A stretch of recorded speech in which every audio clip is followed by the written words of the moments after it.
Bismillahirrahmanirrahim. Assalamualaikum warahmatullahi wabarakatuh.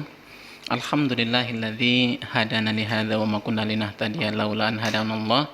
Asyhadu an la ilaha illallah wa asyhadu anna Muhammadan abduhu wa rasuluh alladzi la nabiyya wa la rasula ba'dah. Allahumma shalli wa sallim wa barik ala habibil mustafa Muhammadin sallallahu alaihi wasallam.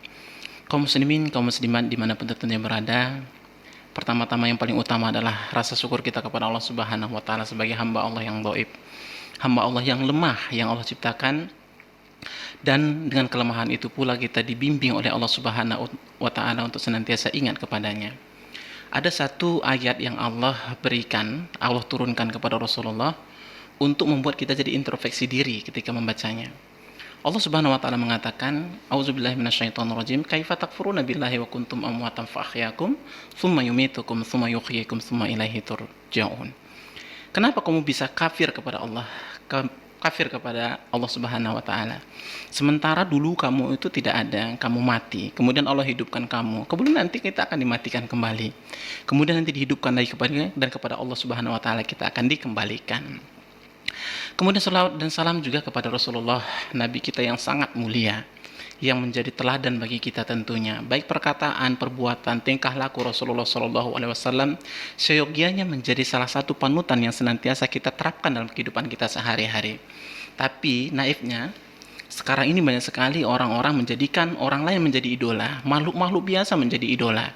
Bukan dijadikan Rasulullah menjadi keteladanan dalam hidupnya, tapi menjadikan orang lain menjadi idola dalam hidupnya, yang orang tersebut malah menyesatkan dia jauh daripada hidayah-hidayah Allah Subhanahu wa taala. Kaum muslimin, kaum muslimat dimanapun tentunya berada, khususnya para pemirsa channel yang dicintai Allah Subhanahu wa taala. Kesempatan kali ini saya hadir kembali nih di hadapan kaum muslimin dengan satu bahasan penting, yaitu tentang kaifiat atau hal-hal yang menjadikan kita khusyuk dalam sholat. Jamaah yang dirahmati Allah Subhanahu wa taala, firman Allah Subhanahu wa taala di dalam Al-Qur'an surat Al-Baqarah ayat ke-45 dan 46. A'udzubillahi minasyaitonirrajim. Bismillahirrahmanirrahim. Wasta'inu bis-sabri was-shalah wa innaha lakabiratun illa 'alal khashi'in. Alladzina yazunnuna annahum mulaqu rabbihim wa annahum ilaihi raji'un. Ayat ini memberikan penjelasan, pengertian kepada kita bahwa hendaklah kamu meminta tolong kepada sabar dan sholat. Sabar dan sholat itu sangatlah berat kecuali orang-orang yang khusyuk dalam sholatnya. Kemudian jadi pertanyaan, sementara orang yang sholat itu, yang khusyuk dalam sholat itu bagaimana? Orang yang khusyuk dalam sholat itu ditafsirkan dalam ayat yang berikutnya. Dikatakan oleh Allah Subhanahu wa taala, alladzina yadhunnuna annahum mulaqu rabbihim wa annahum ilaihi raji'un. Orang yang khusyuk dalam sholatnya adalah orang yang dia menyangka dirinya akan bertemu dengan Allah Subhanahu wa taala. Dia mengira dirinya berhadapan dengan Allah Subhanahu wa taala. Ya, dia menganggap dirinya akan bertemu dengan Allah Subhanahu wa taala. Alladzina yazunnuna annahum mulaqu rabbihim wa annahum ilaihi raji'un. Dan yang selanjutnya adalah dia beranggapan bahwa dia akan mati. Maka kita lihat dalam beberapa teks peribahasa Arab mengatakan, ikmal di dunyaka ka'annaka ta'isu abada wa amal li akhiratika ka'annaka tamutu godan. Kerjakan untuk duniamu, kata Rasulullah sallallahu alaihi wasallam.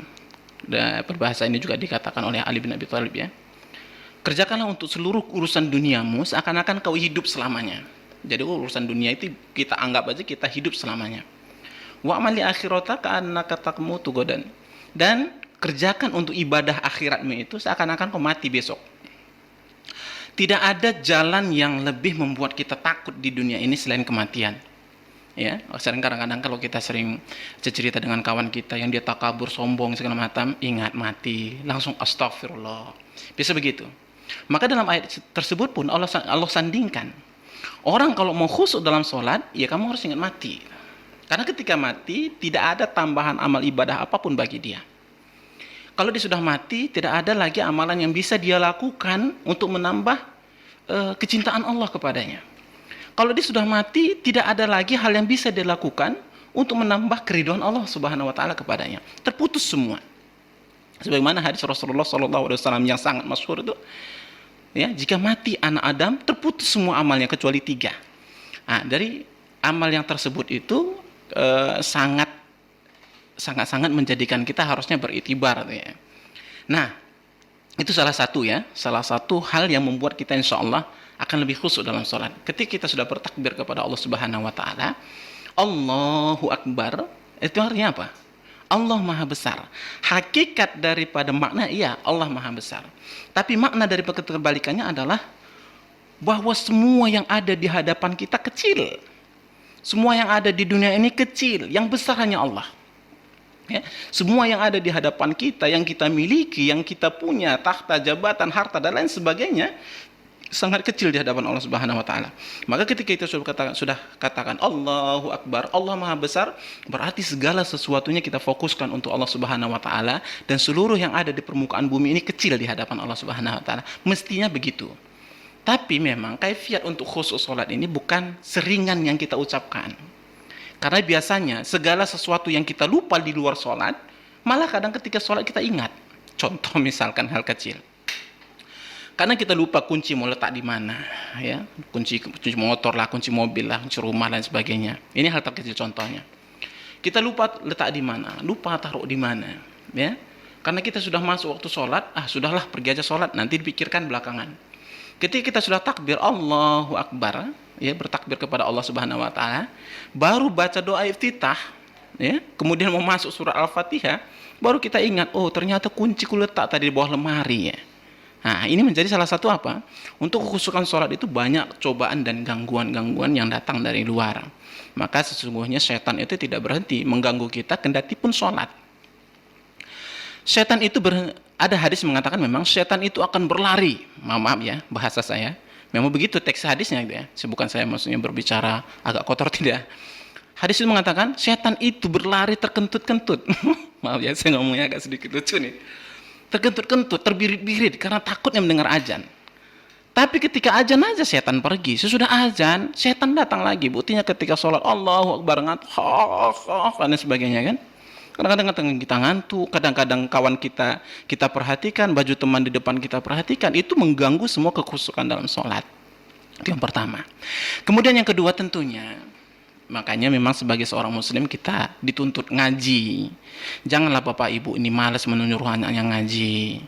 Ya, di mana TPQ, datangkanlah. Kalau tidak bisa datangkan anak kita ke TPQ, undanglah guru privat ke rumah, mengajari anak kita ngaji, bacaan Al-Quran, beserta arti-artinya. Karena salah satu yang menunjang kekhusyukan dalam sholat adalah faham artinya daripada apa yang kita ucapkan itu. Masa kita ngomong dengan mengucapkan Al-Fatihah, tak tahu artinya. Ya, imam membaca surat Al-Fatihah kita nggak ngerti, sehingga apa? Kalau kita tidak ngerti, cenderungnya nanti kita lagi menghayal, ya. Imam membaca surat, kita menghayal tak kemana-mana pikiran kita. Ini sangat mengganggu.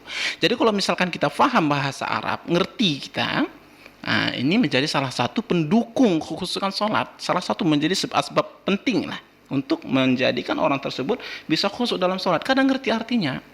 Misalkan contoh nih, Alhamdulillahirabbil alamin. Ya, segala puji hanya bagi Allah, Tuhan semesta alam. Jadi kita menghayati bahwa Allah Subhanahu Wa Taala itulah Tuhan semesta alam. Sebagaimana tadi katakan, ketika sudah takbir maka semuanya kecil. Alam semesta ini milik Allah. Jadi saya sekarang berhadapan dengan Allah. Saya sekarang berhadapan dengan Rabb pemilik langit dan bumi. Itu yang harus kita tanamkan dalam hati, sehingga apa? Muncul rasa diri kita berbincang-bincang dengan Allah. Maka dalam hadis yang sahih juga dikatakan, apabila engkau ingin berbincang-bincang dengan Allah, maka sholatlah. Pada hadis yang lain dikatakan, apabila ingin berbincang-bincang dengan Allah, maka bacalah Al-Quran. Nah, tapi fakta anehnya sekarang ini, kalau untuk les bahasa Inggris, matematik, juta-juta kita bayar. Leskan lagi di privat-privat yang terkenal, berapa ratus ribu kita ringan saja. Giliran guru ngaji datang ke rumah, anak kita pakai sarung yang bekas iler, bekas ences, itu yang, ibu anak kita bilang, Bu, mana sarung kata Ustadz, pakai sarung untuk ngaji, itu sarung yang tadi malam. Untuk sarung saya, untuk perlengkapan sholat saja kita kayak gitu. Kemudian ustadznya sudah balik-balik datang ke rumah, dari rumahnya jauh, maaf katanya, dari Batu Aji datang ke Batam Center, bolak-balik datang. Pas akhir bulan ustadznya nunggu, gitu dibuka 150.000. Nggak cukup beli minyak. Maaf ya, nah. Ya, artinya menghargai Al-Quran itu sangat luar biasa harusnya. Mestinya begitu. Sehingga apa? Orang kalau khusyuk dalam sholat, pasti berpengaruh dalam perilakunya. Itu sudah jelas. Di surah Al-Ankabut kan dikatakan, Inna sholata tanha anil fahsya'i wal munkar. Sholat itu akan mencegah perbuatan fahsya wal munkar. Oh Ustadz, itu kan dua-duanya fahsya munkar sama-sama keji. Kenapa disamakan sama Allah? Iya, fahsya itu keburukan dari hati. Munkar itu keburukan dari fisik kita. Jadi hati kita ada beberapa penyakit yang dengki di dalamnya akan dihapuskan oleh sholat. Kemudian perbuatan kita ada beberapa yang menjolimi orang lain akan dihapuskan juga dengan sholat. Tapi kalau misalkan dia sholat bertahun-tahun, berpuluh tahun tidak memperbaiki amalnya, ada yang salah dalam sholatnya, itu sudah pasti. Bisa jadi karena itu tadi, tidak ada pernah kekhusyukan dalam sholatnya. Bagaimana dia mau khusyuk? Hafal pun dia tidak. Bagaimana dia mau khusyuk? Ngerti pun dia artinya tidak. Sehingga apa? Tidak menjadikan dia berubah ketika menjalani ibadah-ibadah sholatnya. Maka kaum muslimin, kaum muslimah dimanapun tentunya berada, dua hal ini sajalah yang paling terpenting saya anggap, yang bisa saya sampaikan kepada para pemirsa. Yang pertama adalah, ketika sholat, anggap kita bertemu dengan Allah. Anggap kita mati. Anggap kita tidak ada. Anggap kita sangat-sangat doi permah di hadapan Allah Subhanahu wa taala. Kemudian yang kedua adalah yang menjadi hal penting dalam sholat kita, segala yang berkaitan dengan sholat kalau bisa kita paham artinya, mengerti artinya. Ketika imam baca kita tahu artinya, kita meresapi dalam hati kita meresapi dalam jiwa kita, bahwa seakan-akan apa yang dibicarakan dalam, apa makna yang terkandung di dalam ayat itu, memang kita terbuai di dalamnya. Tidak menghayal, ya, tidak menghayal, tidak mencari yang lain untuk kita baca. Ini kita sholat di belakang Allahu Akbar, di depan kita pilih nomor 1 kita baca, ya kan? Pilih nomor 2 misalkan, ini mengganggu sekali. Belum selesai juga baca kalender, ini kalender Nabilah tahun 2021 misalkan, ini menjadi pengganggu. Kenapa dia bisa baca kiri kanan gitu? Karena dia nggak ngerti. Maka jangan salahkan anak-anak kita di masjid. Kenapa anak-anak tuh bandel kali sih sholat dalam masjid? Karena dia nggak paham, dia nggak ngerti artinya. Coba kalau misalkan guru ngaji diterapkan mengajari anak-anaknya penuh dengan makna-makna Al-Quran, pasti dia tidak akan melakukan seperti itu. Insya Allah dia akan paham dan dia akan cinta kepada Al-Quran. Yang paling utama adalah cinta kepada Allah dan Rasulnya.